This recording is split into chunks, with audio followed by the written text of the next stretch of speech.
So this is the one. So when I first started doing this, people were like, "Oh, you're gonna have Brennan on the podcast." I'm like, "Nah." I was like, he doesn't like to do that kind of stuff. He doesn't like to. He's not into media and like shit like that. And then I get the message, "Hey, Brennan wants to do the show." I was like, "Fuck, well, let's do it tomorrow." Yeah. And here you are, man. That's what's up. There's been the ghost since you're locked out of all your social media. Yeah, man. That's lost the password, lost the email. Yeah, so if anybody out there knows how this guy can get his verified accounts back. Yeah, there's reward. There's a reward, man. If you can lead me to the password and get me logged in, I'll pay a reward, a finder's fee for the info. Yeah, so normally I tell people to shout out where they are, but no one can even get you anyway. And so yeah, man, change the number every couple of weeks. Every couple of weeks, this guy with his keep phones. It moving, man. Different states, so like I'll get just all the time. Hey, this is Brennan, fucking from a different fucking. Yeah. Soon enough, it's gonna be like from India. It's gonna be like some like fucking like the scam calls and shit. Like no, it's Wheezy, man. Yeah, I know the poor girl who got my first. I had the same number. For since you get a cell phone when you're a kid, I had the same number, and I changed it after I won the tournament. I changed it, and I guess the girl, dude, I guess people were calling her for and she ended up changing the number. I couldn't take it anymore. Right, like on a smaller scale, I not to have the exposure like that, but like 2 years ago I changed mine, and some like 14-year-old kid has it. I know that like people all the time Saturday nights in the summer. Yeah.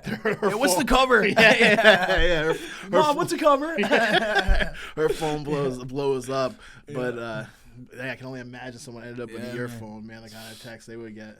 Fuck. But, we're here, man, and I just want to start this episode off. It's the first one I've done since the passing of our good friend Robbie, and I thought it was great to have you for this one, man, because it's not like I'm doing a dedication to him and it's just some random person here, man. It was someone else who was super close to him. I want to thank his mom for these great pictures. Brennan's worked on job sites with Robbie, so I think it's cool he's got this one, man, and, he's going to be missed, and I know it's not the cool thing in town anymore, and it's not the drama and everyone talking about it, but to the people who care, man, it's still just as fresh, and I love him so much. So, I wanted to show him the respect of sending some love his way, and hope his parents and his sister and everything know that we just spent an hour talking about him before we got going. So it's like we were saying, man. It's I never had someone like you said pass. Who I. Like family, of course, it's tough, but someone taken so suddenly, someone I was so tight with. I didn't realize how much I talked to him until he's gone, man. So he's, missed. I saw it was great, like, because every time I saw Robbie, let's take a picture, you know what I mean? And, like, to the point where it was, like, ad nauseum. They were always taking pictures all the time. Yeah. But then when this happened, it was like, oh, fuck, I'm so glad that I have all these pictures, man. So, that was cool how that played out, man. We had a nice little service for him. They brought his motorcycle in the bar and shit. Yeah. It was cool, man. And the union showed out, like, big time. Like, people, it's kind of disappointed in the amount of his friends that didn't show up, the people that would have called him if someone was going to beat them up or something, you know what I mean? But the union showed out in a way, man, that the love was really there. I mean, one of the guys, I forgot like his title or whatever, but he put $1,000 on the bar for just people to drink and shit. So it's just really cool to be a part of something like that where the people really, really care, So you're working in the union now. What is it that you're doing? I'm in the same trade I'm in the same union as Robbie was. We're in the same field. We're in the carpenters union, but we do more. It's actually called pile driving. We do a lot of marine construction and retaining walls and driving like the piles that you see, for docks and piers, and I do a lot of welding. I'm under a hood most of the day. You're in the hood. In the hood, under the hood. Yeah, but it's good, man. It keeps me out of trouble, and it was a good thing to transition to, after, obviously after I was done fighting, and What's it like having a regular job after being on TV all the time?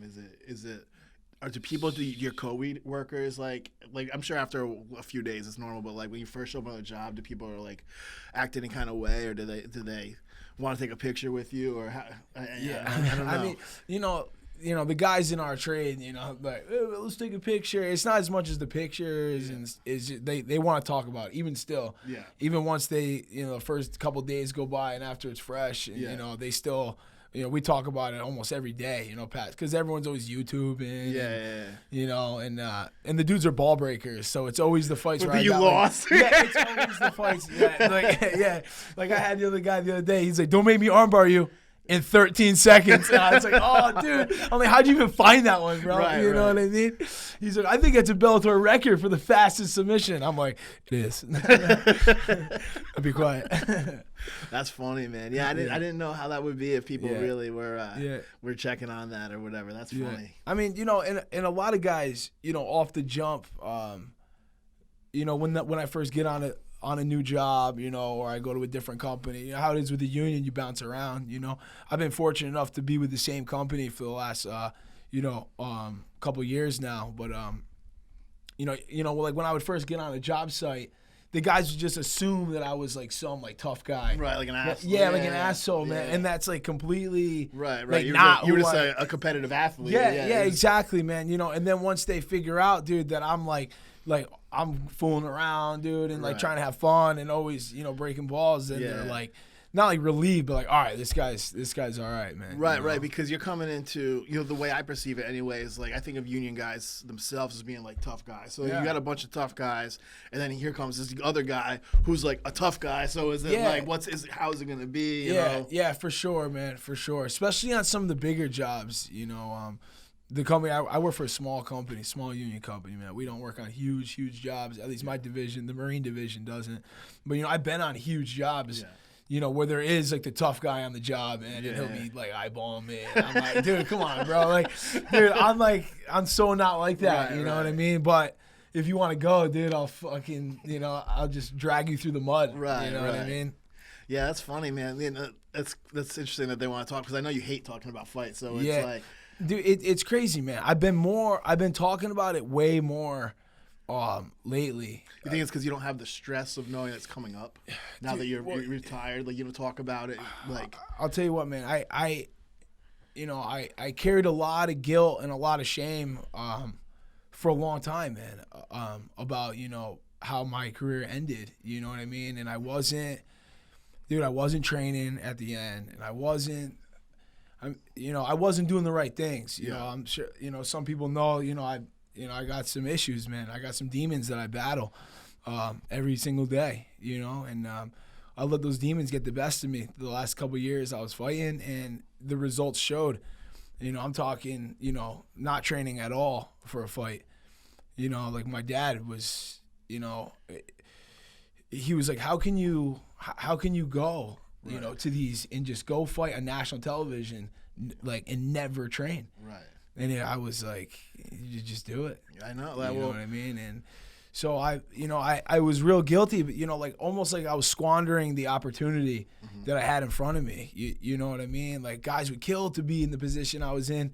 And there I was just partying and not training. And, you know, if there was waves or I had to train, I would surf, or I would be skating, or I would just be, you know, fucking off and not doing the right things, man. So I never wanted to talk about fighting, because it was just a constant reminder that, dude, I should have done, you know, there's no way I fought to the potential I had, you know what I mean? And well, yeah, I remember even before one of your fights up in the gym, it was when we were first getting to know each other, and you're like, yo, I'm going to lose this fight tomorrow. I'm like, dude, don't say that, you know what I mean? But like, dude, I would know. Yeah. It was crazy, man. I would know. I would just like have like the hunch. Even dude, I won some fights that I didn't train. Yeah. And I just knew I was gonna win. Right. You know what I'm saying? I just knew. And then some fights that I trained for. Yeah. I would have like just a bad feeling about it, man. I'm such a head case, dude. I was my own worst enemy. Still am. You know, I'll be on a job site and fucking, you know, trying to do something on a job site, splice a pie, you know, do welding, and, you know, I'm down in the water on a float, and all of a sudden I throw all my tools. I must have gone through 10 hammers in the last, dude. I'm notorious just for taking my hammer and just fucking letting it rip, dude, across the river, man, you know. So, yeah. You know, to kind of backtrack on that, right? So Robbie had a boxing match in Brockton, like, I don't know, 2 years ago. Oh, 3 years ago, right? dude. Yeah. And, he went and he didn't train at all for it. And it was kind of, he went to go fight the hometown guy, and we found out afterwards the guy had been boxed, but whatever. But the point of my story was, in the back, it was me, Josh Eekman, and Chaz Ackles were his corner, right? Yep. And he's warming up, dude. Cool as a fucking cucumber, man. Like, and I was so jealous. I've had 2 fights, nothing compared at all to anything, but like, I was warming up with Jay in the back, like, dude, I can't feel my legs. You know what I mean? Oh, yeah. And I don't care how anybody says. Robbie, cool as a cucumber. And I was so jealous, man. I was so, like, you're about to go, like, it's never the guy. It's just like, you don't look like an asshole. That's what it like, is, man. It's not like, I want to get beat up by this guy. I'll fight him in the parking lot. But it's like, you've been telling your friends for so long that you're a badass and you go get in the ring. Performance and anxiety, man. Dude, same thing when he fought at Mohegan. Right, so I was going to ask you, because you cornered him in his MMA fight against a killer. Sean, should I take this fight? No, this guy's a killer. He's like, I'm going to take the fight. I was so nervous for him. Me and Gavin's dad were in the back, dude, with Robbie, just like, dude, and I'm like, oh my God, I'm pacing. Right. I'm slugging beers, dude, so I can like, dude, I was way more nervous for him than I was for any of my fights, dude. And he was just chilling, and we would hit some mitts. Yeah. And he was chilling, and I was like, dude. Right, yeah. That's what I was saying. Like, that's what killed me. I'd always want, but why don't you come down to the gym for like lose a little of that bulk so you can move, not like a robot, and like come do this, because that's the thing that I would kill for. I even get like that was, you would text me like a couple of years ago, hey, we're gonna spar tomorrow. I'm like, fuck, I would couldn't sleep at night. You know what I mean? Like, just like, hey, it's just cool as a cucumber. Like, cool, let's go. Like shit, man. Yeah. Do you think that so? In other sports, right, like basketball, home field advantage, I've heard people talking about this more, and I think with fights, it's the opposite, right? Would you say that there's more pressure fighting out? Is it worse to fight at home or better? Dude, I got a love-hate with Mohegan Sun. Yeah. You know what I'm saying, man? Because you get that, I would have that that extra added pressure, obviously. Yeah. Fighting at home. Fuck, dude. We sell a lot of tickets to that fight, dude. And so you'd be like, man, I can't let the people down. All my boys, the family, so many people who are there to show out, you know. Granted, half of them want to see you lose anyways, but still, you have that added pressure. Yeah. But dude, there was nothing like coming out in that fucking place would erupt, dude. Yeah. There was nothing, dude, no feeling in the world, dude. Right. I forget which one.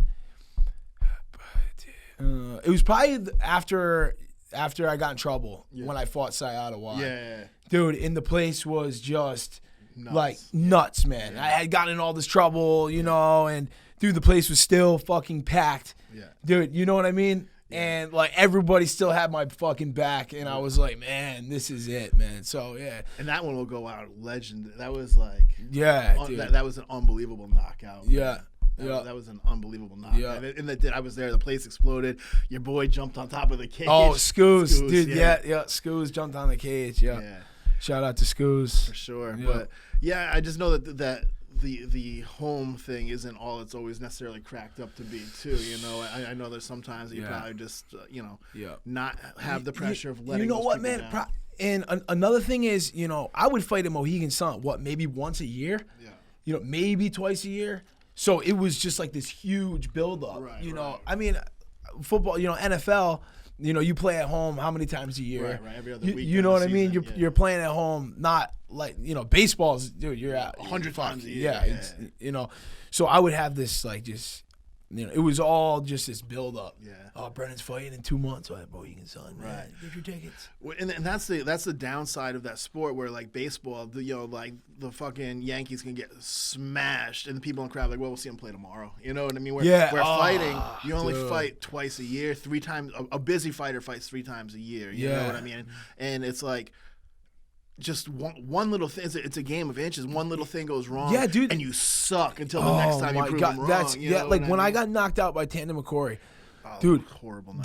Dude, the go-go gadget fucking right hook, dude. Yeah, that kid was so long. Yeah, he hit me from so far away, dude. I wasn't even ready yet. Yeah, I was like, he can't hit me from this far away. Yeah. Boom, dude. And I was like, holy shit, he just hit me from 40 feet away. You know what I mean? Right. And then it's done. Yeah. Dude, and then you're like, fuck. Right. You didn't have that 1 second to do over. That's all you need was that 1 second to not have happened, and maybe it's different. But yeah, that was a tough night, man. That was tough, dude. Dude, every time you lose, it sucks, sure. Man. It sucks, dude. So you were talking about your phone, right? So you changed your phone number after you won the tournament because I'm sure it was nuts. Yeah, that's when it was getting crazy. What's the phone like after a fight like that? Is it nothing, or is it people? Dude, you got your true friends, man. Right. Your true friends hit you up, man. Your true friends hit you up. That's why, man. Like now they haven't fought in a couple years, you know, the people who. And I knew how it was, man. Right. You know, I knew how it was. You know, there was a lot of people around, man, when I was doing well. Yeah. There was a lot of people around. And now I don't fight anymore, dude, I have a very small circle of friends, man. Very small. And I'd rather it that way anyways. Yeah. You know, like it was cool and like, you know, it was a good ride, man. But now, dude, I only got my true people. Are with me, man, you know, and I've been through some shit in the last couple of years, man. I've been through some shit. The people who know me know, you know, and I still got I got my crew's got my back, you know, and it means a lot to me because I'm as loyal as they get, man. You know, you ride with me, I'll ride with you until the wheels fall off. You know what I mean? So I think I'm the same way, and I think that's why, like, so you and I have had some issues, but we're both such passionate, hot-headed Irishmen that, like, we went like 2 years without talking, like, and then I always think it's so funny. It was the St. Patrick's Day parade, and actually, I know Robbie and maybe you, maybe not, had just cleaned up some guys at Margaritas, and then we ran into each other and we started arguing, and then the bouncer got in the middle, and then we like both turned on him. Yeah. Fuck you, you stay, mind your business, dude. Yeah. But that was great, man, because I missed you, and that was That was a good day for sure, man. But I just always I like laughed back afterwards thinking about that bouncer. Like, dude, if you're at the zoo, you just let the gorillas go, man. Let them go. You just let the gorillas. Dude, we would have. We were outside that pizza joint. Yeah. Dude, we would have cleared that place out, dude. Cleared it out, man. Just bodies. Dude. Bodies fly. Get out of the way. Right. Yeah. But it's funny. But you know, I know that's who you are as a person. Is you're passionate and you know you care and. Just why it's like I'm really happy that you're here, you know, because I didn't want to bother you to do this because I know you have so much going on. Yeah. But it means a lot to me that you come through to do this little thing with me, man. Dude, the other night, you know, Kay was talking about it. I said, you know what? I said, text Sean. Tell him I want to do the show. Yeah. And she's like, yeah, okay. Yeah. I was like, no, I'm going to do it. I'm going to do the show, man. You know? You're my guy, dude. Yeah. You know, and... I just appreciate it. You know, I wasn't, like I said, especially now, like. And you've had some guests, dude. We were looking at today at work, dude. You've had some solid guests on here, man. Yeah, man, it's going pretty well. Like I said, I've had a few, like, real good ones not show up. But, yeah, I've had some good ones. And some good views, dude. Yeah, they're up there, man. I spent a lot of money advertising on Facebook. Like, you can promote the post. But people seem to really be taking an interest in it, man. People are listening and seeing what I have to see. You know, I saw you had the Ink Master on here. Yeah. I had Steve on. He was the second one I did. Yeah. The girl from the radio, that one has the most views, I think, because she shared it on the radio station's page, and they got like 100,000 followers. So that was Pebbles in the morning. Pebbles, yeah. And then I had the kid Ryan. Remember went and did his show in New Haven, the TV show, the CT style. He put him in an armbar. Oh, that's right. I forget about all those little things that we did. And I had him on the show, and he's in New York now on like some big station, like doing entertainment, like fucking like. He was a solid dude. Yeah, and he's doing like A-list celebrities and shit in New York now. So, but he took the time, which was really cool, to come down from. He lived in New Haven or wherever, to come down and do the thing. Yeah. You know, so and that's like what he does for a living. So I felt kind of like inadequate, you know. It was cool, man. Yeah. And we talked about having you on the show and you know how we met and everything, and it was cool. But remember we went up to New Haven that fucking early fucking morning. Early, and then you went out and you armbarred him on TV. Yeah. So that's kind of what I think is interesting. Like, so let's touch on this. And we'll get back to it. You just had a baby. Yes, I did. And someday you're gonna have stories to tell. And I think that it's not gonna be the wins and losses, the punches, the kicks. It's gonna be Oh yeah, I did some TV show appearances. I went to Japan on New Year's Eve. I was, went to the West Coast and I fought on a card where 1 million people watched. I fought for a world title. Like I don't think the outcome is necessarily going to be so important, man. I think that the stories and the travel and the things that you got to do, man. I hope that you can look back on them because that's what I look at. To me, it's like, oh, that's really cool. Like Japan on New Year's Eve. What, like, how the hell was that, man? Dude, I had the worst concussion after that fight, man. Yeah. Oh, dude, I couldn't even stay awake. It was scary, but it was good, man. That was probably like the crazy because it was short notice. It was on, like, it was on, then it was off. Yeah. And it was off until, dude, I mean, we were drinking beers watching McGregor. You were at my house. Yeah. Like 3 weeks before. Right. And we're drinking beers watching McGregor. And I'm like, fuck, dude. I'm like, should I still do it? And you're like, yeah, cheers, motherfucker. Yeah. Start training tomorrow. Yeah, well, let's finish these beers tonight. And then I went, dude. So it was short notice, and it was like, the flight was so long, man. Yeah, so they're like a full 12 or 13 hours ahead or something, right? It was a long flight, and all I know is that Jay Jodoin, dude, slept almost the whole ride over there. Yeah. And I was so pissed. You were wide awake? I was wide awake, man. But shout out to Jay, man. We had a blast over there, dude. Yeah. We had a blast over there. It was fun, man, because we went a couple of days before. Right. You know what I mean? And we were so jet lagged, and I couldn't sleep, and I was stressing out. I had to cut weight. We didn't know where to go. Yeah. Dude, and I was freaking. You know me. I'm like, fuck, I'm not fucking. I can't. Right. Let's get the fuck out of here. I know fight week with you, man. Yeah, dude. And he was like, dude, chill. Yeah. We got this, bro.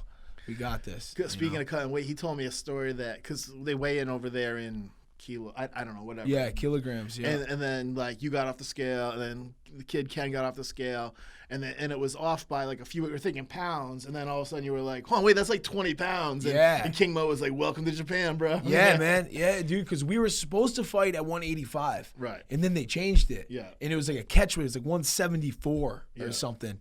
And whatever kilograms he was, bust out your calculators out there. It was, but it was like 188 pounds he weighed. Yeah. And I was down at 174 or something. Right. And he was a big... He'd come down from heavyweight. He was undefeated. Big. He was the Japanese hometown guy. Dude, there was like life-size cutouts of him, like in the fucking airport and shit, dude. Yeah. All over town.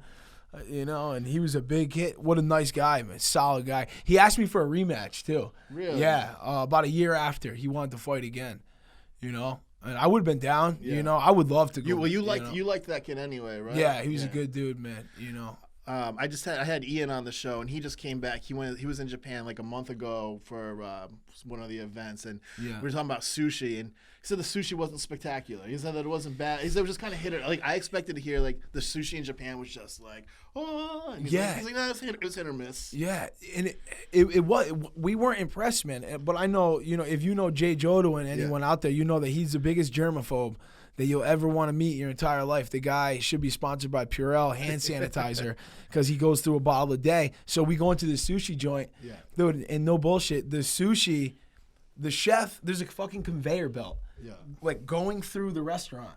So the chef, the chefs rolling them up, putting them on the and now they're off. Just going, And Jay, I'm like, fucking sweet. Yeah. And I can just see Jay, like, because the sushi's winding its way around the restaurant, and Jay's fucking horrified. Just picturing germs hopping on left and on the sushi train. So we didn't eat there, man. Yeah.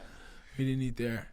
That's funny, man. The best sushi I ever had was in California when I went and stayed with Dave. When I was doing a West Coast trip, I crashed with him for 2 days. Yeah. But it's a place called Sushi on Fire. Did you go with Dave? Yeah. Dude. Yes. So then the lady He's an animal. Right, Sushi on Fire. Yeah, dude. And the lady brings out all kinds of stuff. And it's just, that's shout out to Sushi on Fire. I would go back to the West Coast just to go there. Yeah, dude. You have to go with Dave because you get the hook. Dude, Dave, if you go to Huntington Beach, riding around with Dave, man, hanging with Dave, dude, because he's like Huntington Beach royalty, man. You know what I'm saying, dude? He's original Huntington Beach fucking blood, dude. And he's born and raised there. You know what I mean? And just going around with him, he knows every spot, knows everybody. Yeah, we went to breakfast and like Shlemenko's crew all came and sat with him. He wasn't there, but like all these other Russian guys.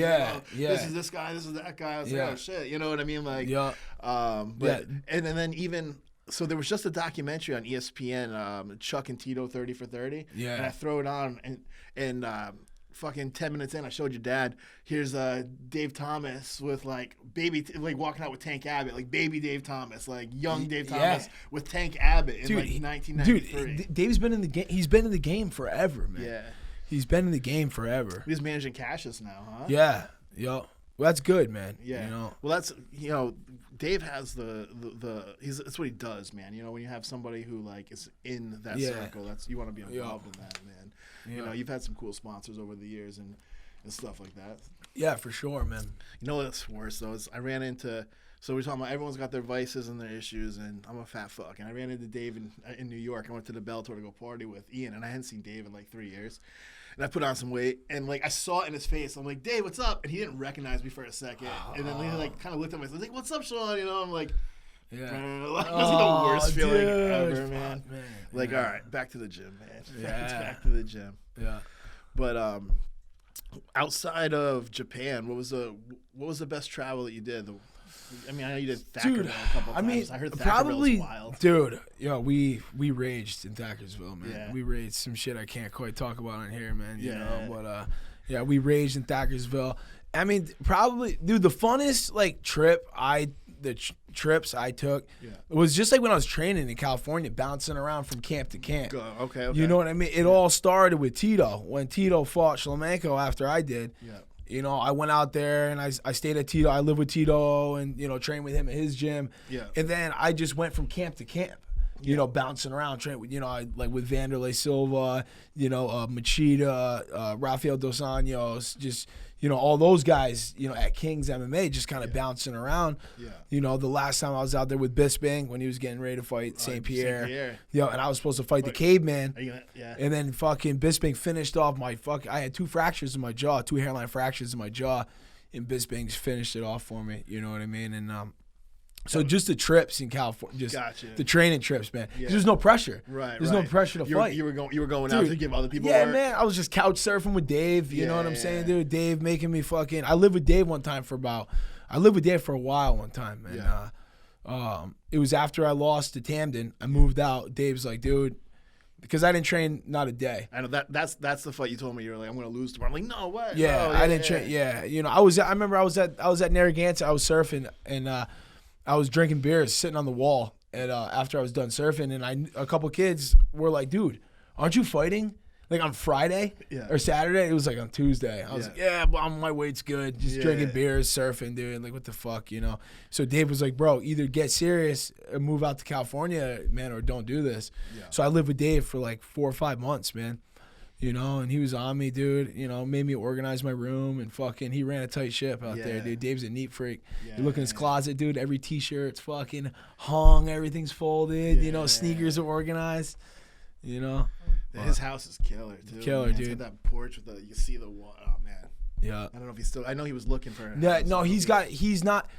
Oh, you crashed at his Golden West house, the one right on the beach there? Yeah. No, he's not in Golden West anymore. Oh, okay. Yeah, he's not too far from there. Well, that house was unbelievable, dude. Dude, him and his girl took me and my girl. They were house shopping, and like we went. They're like, "Yeah, you want to come? We're gonna look at a house." And I'm like, "All right." And it was like, I don't even want to say the number. It was just like I was like, "You're like gonna buy this?" Yeah, Dave, like, man, it was just out of control, man. Yeah.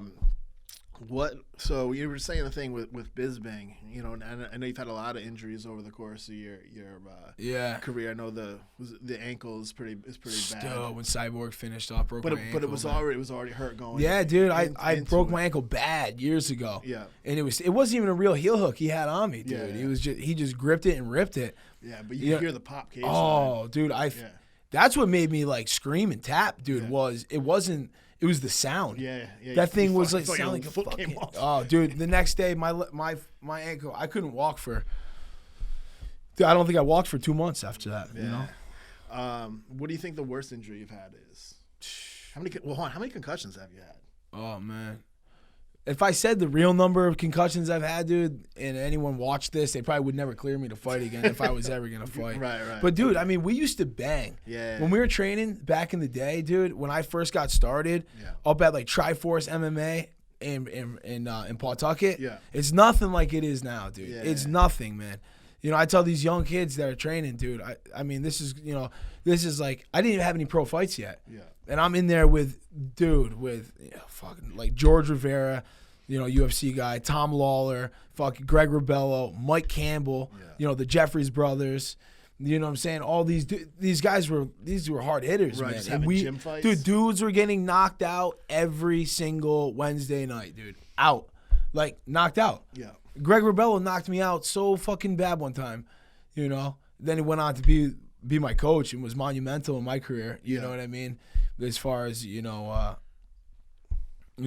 to be able to wrangle my fucking craziness, dude. Yeah, and, you know, which is a full-time job. Yeah, for anybody. man, he was great, dude. But he slept me, dude. I woke up sitting in the chair with Jay Jodo and kneeling next to me, and I'm like, what the fuck happened, dude? Yeah. You know, he's like, Rebello just kicked you in your head. You know, so. That's funny. But you think the jaw, is that the worst injury? Yeah, my jaw, it's been plagued. No, my jaw, dude, definitely my jaw. Yeah. Because it plagued me for years, man. Yeah. Years. Because I have a deviated septum, so I can't breathe out of my nose. Right. I mean, you can hear me right now. I can't breathe out of my nose. I had the same. I had a broken nose in high school in a fight, and I can't. One of my nostrils isn't even. Yeah, closed. I can't breathe out of my nose ever. Right. You know, so I would fight with my mouth. If you watch any picture of me fighting, my mouth's open. Cause like that's how I breathe. You know. Right. So you don't have the support there. Yeah. So I was always And plus sparring, dude. I never wear a mouthpiece and shit. And I'm an asshole. You know. But. Yeah, but that's you came up like that though. You know what I mean? Like you said, it's a kind of different now. So, like the science behind it is, you know, there's like a spot between your jaw and your brain that when that clicks, that's the shut off button. Yeah. And guys thought for years, like any other muscle, that you could damage that and make it tougher. But what happens is you callous it and you make that spot smaller and smaller, so it's easier and easier to get shut off. That's why you see guys get knocked out. Then all of a sudden they get knocked out. All like guys like say like Roy Nelson, who went years and just no one could touch him. Then all of a sudden he just get knocked out all the time. Yeah. You know, the jaw goes, but it's all from gym wars, man. That's what it is, dude. It's the gym wars, man. You know. You know who I partied with the other night? We actually tried calling you, but you didn't. Well, not the other night, but the night after the thing is Dave Lionheart. Oh yeah, dude, he loves. He loves you, dude. He was like, you tell Brennan Ward like anything he ever needs. Yeah, that guy fucking loves you. Yeah, dude, he's awesome, man. He was trying to get me to go over there to the UK and train. Yeah, man. He's just solid, man. You know. Yeah, there's a lot of people, you know, you'll see things online every once in a while. They'll be like, this day in history, and then they'll show one of your fights. There's a lot of people out there that really, like, rode for you. Like, people who don't know. Like, I'm not talking about, like, the fair weather people here. Right. I'm saying there's a lot of people out there that really enjoyed watching Brennan Ward fight, man. Yeah. And I hope that you go, at the end of the day, you know that, like, that people really enjoyed, you know. Yeah. He had 20 fights, and one of them went the distance. Yeah, dude, I know, man. That's wild, man. I get that itch sometimes, man. You know, I'll be at work, and I'll be... You know, especially when I'm in the gym, like training with Derek. Yeah. You know what I'm saying? I'm training with Derek, you know, and I'm like, fuck, man. I'm like, I should fight again. Yeah. And then it's like, you know, talk about today with my buddy Bob at work. And I was like, dude, I don't know if I got it in me, man. You know, because I can't not work. You know, I got to work my full-time job, you know, support my family. And I don't know, dude, there's just so much goes into it. You know, physically, I could fight. Yeah. I could fight, absolutely, man. You know, but... I think the deal would be like to not even tell you have a fight, and then like, hey Brennan, we're gonna go to the casino for dinner tonight. Yeah, and then, bring your mouthpiece. And then, like, just let you go. Don't even let you think about it happening. Yeah. So, like you said, you gotta support your family. You're a father now. Just not even a month yet, right? Or has it been a month? Almost 2 months. Almost 2 months. About 6 weeks. Yep. Oh, that's right. It's the end of November. Dude, this year is flying by. Flying. Dude, man. I'm thinking it's still like the end of October. Like, yeah, flying, man. Yeah. So, little baby girl, Cova. Yeah. Yep. Cova Lee, man, and she's awesome, man. How scary is that compared to fighting? Dude, I mean, she's in the back of my mind all day, every day. Like, every decision I make, you know, like, ultimately impacts her. Yeah. You know what I mean? And it's definitely chilled me out. Yeah. You know, definitely chilled me out. You know, because I have that tendency, man, to go, you know, to take a hard right, man, and, you know, and sometimes not always do the right things. You know what I mean? And you know, now there's bigger consequences now. Right. You know what I'm saying? And I'm not a piece of shit, dude. You know what I'm saying, dude? So I'm gonna take care of her, no matter what. Right. You know what I'm saying? So it's a blessing, man. It's a blessing for me, you know, to have that, you know, real accountability now. Yeah. To really be accountable. I'm responsible for another life. Right. You know what I Yeah. mean? And you know, and Kay, my girl, man, she's unbelievable. Yeah. You know, she was born to be a mom. I feel, man. You should see her with that kid. She's dynamite, man. She's fucking dynamite. That's awesome, man. I can see it in you, man. How it makes you feel. You know what I mean? I can feel. Yeah, it's great. It coming out. I mean, that's like real love, dude. You know, you see her pop out. Yeah. You know, I almost fainted, you know. Yeah. Fuck yeah, that's gnarly. They say it's like this beautiful thing, dude. It's fucking not. Harsh, dude. It's gnarly. And you know, but after, you know, once you get home and you're like holding the kid, you're like, fuck, dude, have I ever like loved anything ever? Because it's like another level. Yeah. You know what I'm saying? It's another level to it. That's great, man. I'm super happy for you. Yeah. How did you pick the name Cova? I'd never heard it, but then I Googled it and I saw it's like one of the most popular up and coming names. Is it? Yeah. Kay saw it and Kay came up with it. And then is Lee's after kind of your mother and Jenny at the same time? Yeah. Kind of Yeah. thing. Exactly. Yeah. That's my sister's middle name. Right. You know. That's dope, man. So I gotta ask: is there ever a chance that we see Brennan Ward in a sanctioned fight again? Dude, I'm telling you, man. If I can figure out how to get on a good training schedule, dude, and if I can get and balance it with balance, dude. For me, it's balance because you know at the beginning when I was fighting, dude, and I wasn't. And I was kind of still doing other stuff. That's when I had the most success. Yeah, is in the beginning. You know what I'm saying? When I was, I was still working. You know, because you don't do well with free time. I need like full structure. So now all of a sudden, man, you know, I'm not working anymore. Right. I'm just fighting. I got fucking endorsements, dude. I'm getting monthly fucking checks. Yeah. Just to like live. Yeah. You know what I'm saying? Right. Like who in their fucking right mind, dude, is gonna give me fucking free money, dude? Like free money, dude. At one point, I had like $5-6 grand a month, dude, just as a living stipend. Yeah. Coming in. Yeah, and that's not including the fight purchase. That's not even on top of the fight money, dude. That's just Monster, Dahui, or whatever. Exactly, dude. And so I take that. I'm going on surf trips, dude. Yeah. You know, fucking training, dude. Right, you know. Right. So if I could figure out a way to balance it, dude, I would love to fight again. You know what I mean? I gotta. So spending time with you has made me look at the sport way differently. Like before, it's just like, oh, I want to see the guys fight. And then after seeing some of the things that you went through, I'm like, I don't ever want to see a guy fight that doesn't want to fight, man. I don't want to see guys at the end of their career taking fights for paycheck. People ask me about Conor, like, yo, you want to see Conor fighting? I'm like, not really, man. Because I don't think he wants to do it. So I don't want to see him do it if he doesn't want to do it. Because it's the worst. I see man. What you've been through, man, and I get it, and it changed my perspective as a fan, and I don't want to see guys do it if it's not like I never want to see you take a fight unless you're like, you know, man, I really want to do this, you know, like I really just want to go out a different way, or I just want to fucking I just want to have a scrap, or you know. That's like, sort of where I'm at right now, because the last couple years of my career, dude, I fucking hated it, man. I hated fighting, and I would like outwardly say that I'm like, fuck, this fucking sucks, dude. I'd book a fight and just be, dude. I'd walk into the gym and walk out. So many times I couldn't even train. I just I couldn't stand it, dude. And I was like, what part of me is hating this so much? And it was just so much pressure.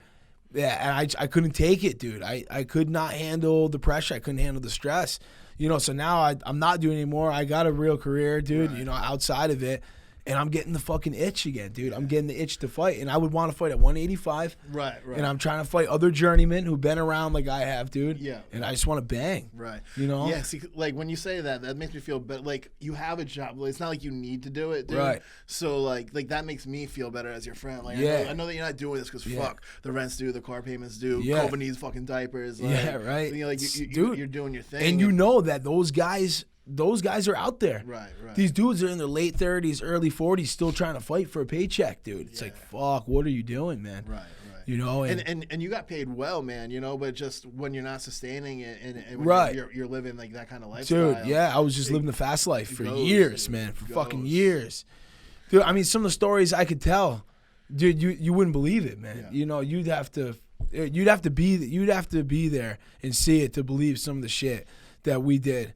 When I was running, dude, I was fucking running and gunning for a long fucking time, dude. You know, you could make a fucking movie about that shit. There's probably a good book there someday, dude, man. You sell those rights. I'm telling you, man. I tell some stories at work to guys, and they're just like, "What?" And I'm like, "Oh yeah, dude. Yeah, yeah." But so yeah, man, I'm getting the fucking itch, and I'm looking at the 185-pound division in Bellator, dude. Yeah. And I'm telling you right now, dude. You see a lot of heads to crack. Oh, dude, yeah. I'm telling you, man. Well, so I think that the key of that is the 185, because I think if you were to add weight, and you're pretty jacked now, and with your job, we probably got 200 pounds, yeah. Oh, I'm all of 200 pounds, probably 210 right now. Right, so to get back down to 170. Yes. See, that's the thing that's kind of tough. That's never happened before. Ever. Do we? No, it's fine. We'll just leave it. No, it's good. It's fine. The board got knocked out, dude. Yeah. But adding a weight cut to it, because you're not tall, like you're not like super tall. No. Like, so it kind of puts you in an odd spot for your weight to height ratio, because you're there's not weight to come and take off of you. You know what I mean? Yeah. So I think you're fighting at 185, you get like just. I'm not saying like a layup, just a fair, like a good matchup, where you're not having to spend. Yeah. Because do you remember the time, I couldn't say what fight it was, but you like to go to Foxwoods to cut weight. We went to the spa. Yeah. And then Dave tried to like big time the lady at the desk and like, oh no. And then she wouldn't let us come in. So we had to find the other spot, Foxwoods, but to hold you made me hold the sauna door closed and not let you, and you were like, yelling like, "Yo, let me the fuck out!" And I'm like, "No, you told me not to." You told me not to, bro. Yeah. But I'm just saying that process of it is not something that you need to do. That's for the birds, man. That's for the birds, dude. I mean? That's for the birds, dude. If I'm gonna fight 185, dude, like I'll fight anyone as long as they're not over like 6'1". I just don't want to fight any tall guys. Dude, I need to fight another dude similar in height to me and just let me fucking bang out. Right. Because I'll go punch for punch, dude, with anybody in that way.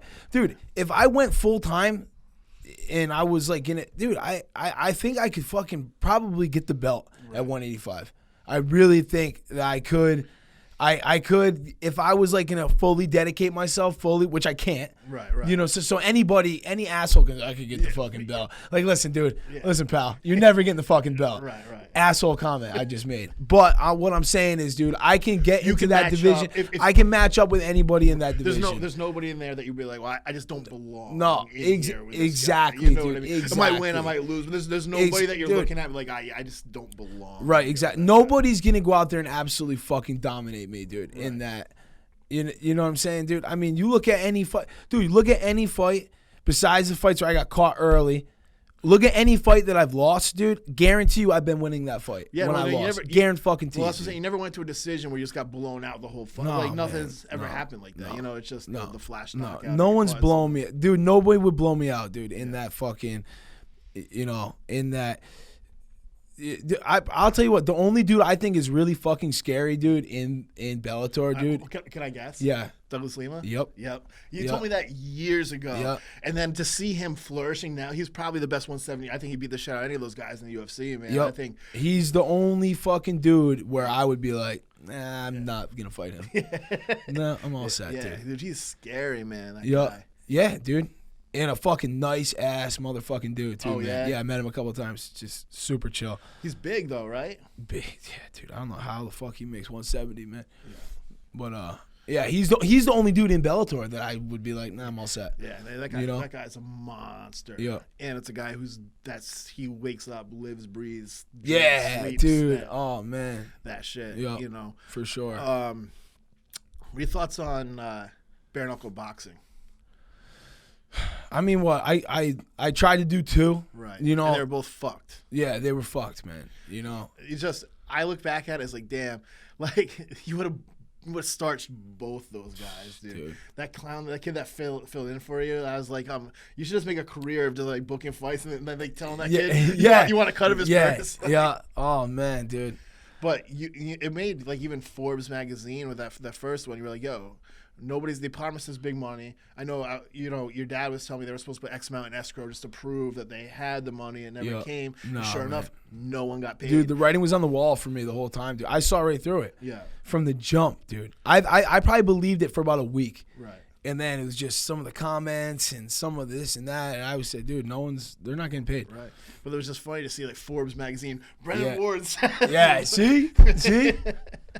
financial guru. Yeah, exactly, says. dude. But yeah, I think that's a flash in the pan, dude, and it's tough to watch, man. I've watched a couple of them, man.